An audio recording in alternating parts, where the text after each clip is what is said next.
할렐루야. 2021년 9월 28일 화요일 아침 기도회를 시작하겠습니다. 오늘도 하나님의 귀한 말씀으로 주님의 은혜와 사랑을 묵상하고 기도함으로 복된 하루를 시작하시기 바랍니다. 오늘 하나님의 말씀은 출애굽기 22장 1절부터 15절까지의 말씀입니다. 사람이 소나 양을 도둑질하여 잡거나 팔면 그는 소 한 마리에 소 5마리로 갚고 양 한 마리에 양 4마리로 갚을지니라. 도둑이 뚫고 들어오는 것을 보고 그를 쳐 죽이면 피 흘린 죄가 없으나 해 돋은 후에는 피 흘린 죄가 있으리라. 도둑은 반드시 배상할 것이나 배상할 것이 없으면 그 몸을 팔아 그 도둑질한 것을 배상할 것이요. 도둑질한 것이 살아 그의 손에 있으면 소나 나귀나 양을 막론하고 갑절을 배상할지니라. 사람이 밭에서나 포도원에서 짐승을 먹이다가 자기의 짐승을 놓아 남의 밭에서 먹게 하면 자기 밭의 가장 좋은 것과 자기 포도원의 가장 좋은 것으로 배상할지니라. 불이 나서 가시나무에 댕겨 낯가리나 거두지 못한 곡식이나 밭을 태우면 불러온 자가 반드시 배상할지니라. 사람이 돈이나 물품을 이웃에게 맡겨 지키게 하였다가 그 이웃집에서 도둑을 맞았는데 그 도둑이 잡히면 갑절을 배상할 것이요. 도둑이 잡히지 아니하면 그 집 주인이 재판장 앞에 가서 자기가 그 이웃의 물품에 손댄 여부의 조사를 받을 것이며 어떤 잃은 물건, 즉 소나 나귀나 양이나 의복이나 또는 다른 잃은 물건에 대하여 어떤 사람이 이르기를 이것이 그것이라 하면 양편이 재판장 앞에 나아갈 것이요. 재판장이 죄 있다고 하는 자가 그 상대편에게 갑절을 배상할지니라. 사람이 나귀나 소나 양이나 다른 짐승을 이웃에게 맡겨 지키게 하였다가 죽거나 상하거나 끌려가도 본 사람이 없으면 두 사람 사이에 맡은 자가 이웃의 것에 손을 대지 아니하였다고 여호와께 맹세할 것이요. 그 임자는 그대로 믿을 것이며 그 사람은 배상하지 아니하려니와 만일 자기에게서 도둑 맞았으면 그 임자에게 배상할 것이며 만일 찢겼으면 그것을 가져다가 증언할 것이요 그 찢긴 것에 대하여 배상하지 아니할지니라. 만일 이웃에게 빌려온 곳이 그 임자가 함께 있지 아니할 때에 상하거나 죽으면 반드시 배상하려니와 그 임자가 그것과 함께 있었으면 배상하지 아니할지니라. 만일 새 낸 것이면 새로 족하니라. 아멘. 우리가 읽고 있는 이 출애굽기는 크게 이스라엘 민족이 이집트에서 벗어나기까지의 그 이야기하고 출애굽 이후에 이스라엘 백성과 하나님 사이에 맺은 언약에 관한 내용으로 나눠서 볼 수가 있습니다. 출애굽하기까지의 전반부, 그 역사적인 과정도 중요하지만 출애굽기에서 우리가 눈여겨봐야 할 대목은 하나님과 이스라엘 백성이 어떻게 언약을 맺고 어떠한 관계를 형성해 가는가 하는 내용이 굉장히 중요합니다. 그런데 이 많은 사람들이 이 출애굽기를 보면서 이런 의문을 갖습니다. 구약의 율법들은 이제 폐해진 것 아닙니까? 오늘날에 우리에게 이 구약의 율법이 어떤 의미가 있습니까? 이런 의문을 갖게 되죠. 이 질문에 답하려면은 우리는 구약의 계명들이 주어진 목적이 무엇인지를 살펴야 합니다. 이 목적은 출애굽기 20장 2절에 잘 나타나고 있는데요. 나는 너를 애굽 땅 종되었던 집에서 인도하여 낸 내 하나님 여호와니라 라고 말씀하고 있습니다. 하나님께서 이스라엘 백성들에게 계명을 주신 이유가 이스라엘이 하나님의 그 은혜와 능력으로 구원을 받았기 때문입니다. 이것을 잘 생각해야 되는데요. 이스라엘 백성들이 구원을 받기 위한 조건으로 계명을 주신 것이 아니라 이미 구원을 받았기 때문에, 이미 구원받은 하나님의 백성이기 때문에, 너희들이 나의 백성이기 때문에 이 계명을 지켜야 한다라고 말씀하시는 거거든요. 이런 관점에서 볼 때에 율법은 하나님 나라의 백성들이 백성답게 살아가는 규칙이요 지침이라고 할 수가 있는 것입니다. 이 율법을 통해서 이스라엘 백성들은 자신들의 삶 속에서 하나님 백성다운 삶을 살아야 했던 것이죠. 이것은 동일하게 오늘날의 우리들 그리스도인들에게도 적용이 되는 것입니다. 이 땅의 모든 그리스도인들은 하나님의 말씀을 통해서 말씀을 지킴으로 하나님 나라의 삶을 지금 우리의 삶 가운데 구현해야 될 그런 책임을 지니고 있는 것이죠. 이것이 우리가 하나님의 은혜로 구원받은 이유이기도 하고, 또 이 광야 같은 세상, 이 땅에서 우리가 그리스도인의 이름으로 살아가는 이유이기도 한 것입니다. 자, 물론 이 역사적 문화적 갭이 굉장히 크죠. 이 역사적 문화적 갭으로 인한 적용의 그 어려움을 우리가 잘 살펴야 할 것입니다. 그렇기 때문에 각 계명의 세부 사항을 우리가 기계적으로 그대로 지키는 것이 중요한 것이 아니라, 이 계명의 말씀 속에 들어있는 하나님의 뜻을 살피고 그 하나님의 말씀을 오늘을 사는 우리들의 삶에서 제대로 적용하고 나타내야 하는 것이죠. 그래서 로마서에서 사도 바울도 우리에게 이렇게 권면하고 있습니다. 12장 2절에 보면, 너희는 이 세대를 본받지 말고 오직 마음을 새롭게 함으로 변화를 받아 하나님의 선하시고 기뻐하시고 온전하신 뜻이 무엇인지 분별하도록 하라. 이렇게 말씀하고 있죠. 바울이 성령님을 통해서 깨달은 율법의 비밀은 바로 마음이었습니다. 바울은 우리의 구원이 율법을 완전히 그냥 기계적으로 준수하는 데 있는 것이 아니라 하나님에 대한 우리 마음의 변화에 있다는 것을 알게 된 것이죠. 그리고 하나님 앞에서 새롭게 된 이 마음으로 하나님의 뜻을 분별하면서 사는 것, 이것이 구원의 참된 의미임을 알았던 것입니다. 하나님께서는 이스라엘이 애굽 땅에서 어떤 처지에 있었는지를 기억하라고 말씀하십니다. 연약하고 불쌍한 사람들을 긍휼히 여기시는 하나님의 그 따뜻한 사랑을 마음에 간직하는 것, 이것이 하나님께서 율법을 통해서 가르쳐 주시고자 했던 하나님 아버지의 뜻이요 마음인 것인데요. 오늘 말씀에서도 우리가 납득 못하는 어떤 문화적인 사항이 아니라 말씀 속에 담긴 하나님의 뜻을 몇 가지 살펴보자면요. 먼저 1절을 보면은, 소를 훔쳐서 도살하거나 판 사람은 하나당 5마리로, 양은 하나당 4마리를 갚아야 한다고 말씀하고 있습니다. 참 이상하죠? 왜 소는 5마리이고 양은 4마리일까요? 동일한 도둑질임에도 불구하고 양보다 소에 대한 배상률이 높은 이유는 어떨까요, 여러분? 소를 도둑질하는 것이 양을 도둑질하는 것보다 사실은 더 힘들죠. 그렇죠. 더 치밀하고 대담한 도둑질이기 때문입니다. 덩치를 보세요. 소가 덩치가 크잖아요. 양보다. 양은 그냥 휙 들고 도둑질을 하겠지만은 소는 굉장히 치밀하게 도둑질을 해야 되거든요. 소를 몰래 끌고 가는 것이 결코 쉬운 일이 아닌 것이죠. 거기에다가 고대 근동지방에서 소는, 우리나라도 옛날에는 마찬가지였지만 소는 거의 가족의 일원처럼 여겨졌기 때문에, 그리고 소가 양보다 관리의 노력이 더 많이 들어가고, 그래서 가치 있는 가축이기 때문에 배상의 경중에 있어서 차등을 둔 것이죠. 참 재미있고 신기하죠? 하나님께서는 이러한 부분까지 고려하신 것입니다.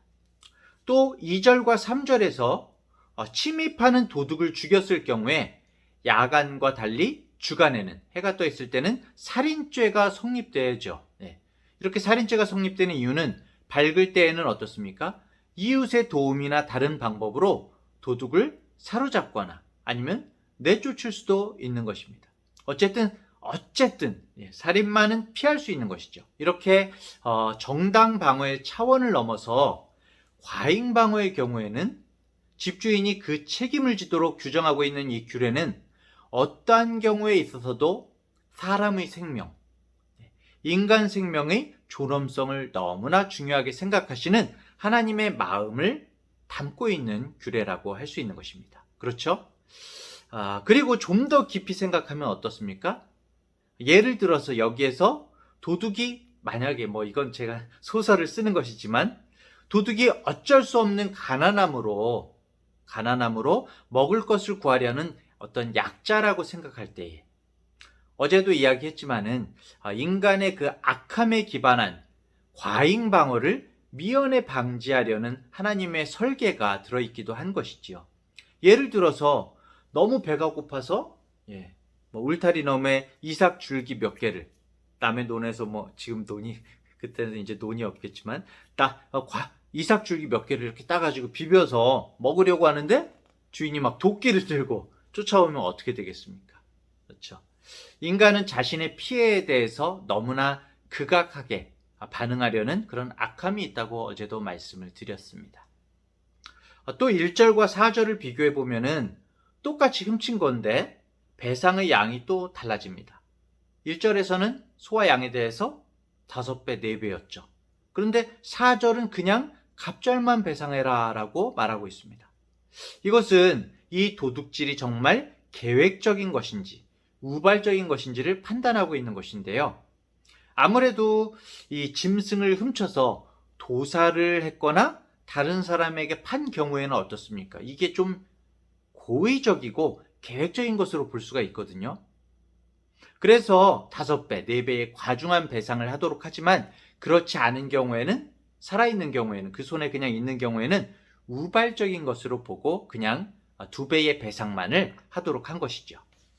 이 경우에 2배의 배상은 남의 것을 탐내는 자는 그냥 도리어 자신이 그만큼에 해당되는 물질적인 손해를 입을 수 있다는 교훈을 주기에 충분하다라고 그렇게 하나님께서 우리에게 그렇게 말씀을 주신 것입니다. 결국에 하나님의 계명은 그 계명의 목적은 약하고 불쌍한 사람들을 보호한다 라는 그 하나님의 사랑이 담겨 있는 것이죠. 또 7절과 8절을 보면은 사람이 물건을 맡겨서 지키게 했는데 그 물건이 없어졌을 때 그런 계명이 있죠. 도둑이 잡히면 그 도둑이 배상을 하지만 도둑이 안 잡히면 어떻습니까? 그 지킨 사람이 사실은 의심이 가잖아요. 그렇죠? 그런데 확실한 증거가 없으면은 하나님 앞에서 그 물건을 맡았던 사람이 자신이 범인이 아니라고 맹세를 하면은 책임을 지우지 않는 모습이 나타납니다. 이것이 무엇입니까? 한번 잘 생각해 보십시오. 물건을 맡긴 자가 약자이겠습니까? 물건을 맡아준 사람이 약자이겠습니까? 대부분이 물건을 맡아준 사람이 약자이겠죠. 물건을 맡아준 사람. 고대 유목민 사회에서는 사실 혼자의 힘으로 많은 가축을 관리할 수가 없죠. 그래서 가축이 많은 사람이 타인에게 가축의 관리를 위탁을 했었습니다. 소장농 같은 거죠. 소장농처럼 재산이 많은 사람이 재산이 없는 사람에게 가축을 맡겨서 기르게 한 것이죠. 이렇게 그런데 이 살아있는 짐승을 맡아서 관리하다 보면 어떻습니까? 병들어서 죽거나 맹수를 만나서 상하거나 아니면 관리자도 모르는 사이에 도난당하는 경우가 자주 발생하기 마련이죠. 이럴 때 맡은 사람이 일일이 그것에 대해서 책임을 져야 한다면 이것은 일방적으로 맡긴 자의 이익만을 위하는 처사가 되는 것입니다. 따라서 율법은 아무도 모르는 가운데 이런 사고가 발생했을 경우에는 관리자에게 책임을 물을 수 없도록 규정을 하고 있는 것이죠. 약자들을 어떻게 보면은 약자들을 보호해주는 말씀인 것입니다. 만약 힘이 있는 사람이 물건을 맡은 약자에게 무한 책임을 요구한다면 어떻게 되겠습니까? 더군다나 자신이 훔치지도 않았는데 엄청난 배상을 요구받으면 어떻게 되겠습니까? 여기에 대해서 구절을 살피면은 원주인이 자기가 맡긴 사람, 관리자의 물건에 대해서 이제 물건이 발견이 된 거예요. 여기에 대해서 저 사람이 훔쳐갔다, 만약에 그런 식으로 이것이 내 것이다, 저 사람이 훔쳐갔다 이렇게 소유를 주장하다가 오히려 그 사실이 맞지 않은 경우에 재판장 앞에서 그 사실이 맞지 않은 경우에는 도리어 원주인이 무고죄를 져야 하는 그런 말씀을 우리에게 보여주고 계시기도 합니다. 이렇게 상대방을 의심하거나 없는 죄를 무고하는 죄를 도둑질과 같은 비중으로 배상을 지우는 것은 약자를 억울하게 하고 무한 책임을 지게 하는 것에 대한 하나님의 그 약자를 보호하시는 그 마음이 나타나 있는 것이죠. 결국 여호와의 이름으로 맹세하는 자의 맹세를 그대로 신뢰하는 것이 여호와 신앙을 가진 공동체의 신앙 규범이었음을 우리는 알 수가 있습니다. 하나님께서 살아계시지 않는가? 하나님의 이름으로 맹세하는데 하나님께서 살아계셔서 모든 것을 공평하게 판단하신다는 믿음을 가장 바탕에 확실히 가지고 있는 것이었죠. 물론 이스라엘이 이 말씀들을, 계명들을 역사 속에서 얼마나 충실히 제대로 지켰느냐는 논외의 문제인 것이죠. 제대로 지키지 못했습니다. 우리와 똑같은 악한 사람들이기 때문이죠. 모든 말씀을 우리가 일일이 살피지는 않았지만 오늘 말씀을 하나님의 마음을 이해하시겠습니까? 율법에 깔려있는 것이 무엇입니까? 바로 약자를 위하고 불쌍히 여기시는 하나님의 사랑이 담겨있는 것이죠. 우리는 사실 이 말씀을 보면서 억울해할 것이 하나도 없습니다. 왜 그렇습니까? 바로 그 약자가 우리들이기 때문입니다. 우리는 하나님 앞에서 모두 약자이고 불쌍한 존재들인 것이죠. 그래서 하나님은 우리를 아끼고 사랑하시고 보호하시고 구원하시는 것입니다. 사랑하는 중앙대학교의 성도 여러분, 이 각박한 세상에서 그리스도인답게 산다는 것이 정말 하염없이 어리석어 보이고 무거운 굴레처럼 여겨질 수도 있습니다. 하지만 우리에게 하나님의 말씀은 결코 무거운 것이 아니라는 것을 기억하시기 바랍니다. 왜냐하면 하나님께서 먼저 우리에게 능력의 손을 내밀어서 우리 하나님이 되어주셨고 우리를 당신의 백성으로 삼아주셨기 때문입니다. 이 세상은 우리가 하나님의 백성으로 사는 삶을 연습하는 곳이죠. 주님께서 먼저 우리를 불쌍히 여겨주시고 날마다 필요한 만나와 메추라기를 공급하시고 그분이 먼저 우리를 이렇게 사랑해 주셨기 때문에 광야에서도 정말 이 세상의 광야에서도 정말 우리가 하늘 백성으로서 정체성과 용기를 잃지 않고 살 수 있는 것입니다. 이 은혜가, 이 사랑이 오늘 하루도 우리 성도님들의 삶과 일터에서 또 가정에 충만하시기를 간절히 축원합니다. 함께 기도하겠습니다. 하나님 아버지, 광야와 같은 인생길 가운데 여전히 애굽으로 돌아가려 하고 불안해하고 의심하는 우리를 오래 참으시고 인내해 주심을 감사를 드립니다. 또한 그러한 우리를 먼저 사랑하시고 품어주심을 감사를 드립니다. 오늘 우리가 우리의 일상과 전혀 관계없다고 생각하는 율법의 말씀 몇 가지를 살폈습니다. 하나님 아버지, 말씀 속에 담긴 주님의 뜻과 사랑과 인도하심을 깨닫게 하여 주시옵소서. 율법의 정신이 사랑임을, 하나님과의 바른 관계와 세상과의 바른 질서 회복임을 알게 하여 주시옵소서. 아버지의 마음을 깨닫게 하셔서 아버지의 마음으로 우리의 가정과 이웃과 일터를 돌아보게 하여 주시고 아버지의 마음으로 참된 그리스도인으로 살 수 있도록 도와주시옵소서. 그래서 오늘 우리의 삶이 우리의 부패한 성품을 벗고 거룩함을 덧입는 연습이 되게 하시고 우리가 하나님 아버지의 자녀이자 백성임을 더욱 선명하게 드러내는 현장이 되게 하여 주시옵소서. 감사드리며 예수님의 이름으로 기도합니다. 아멘.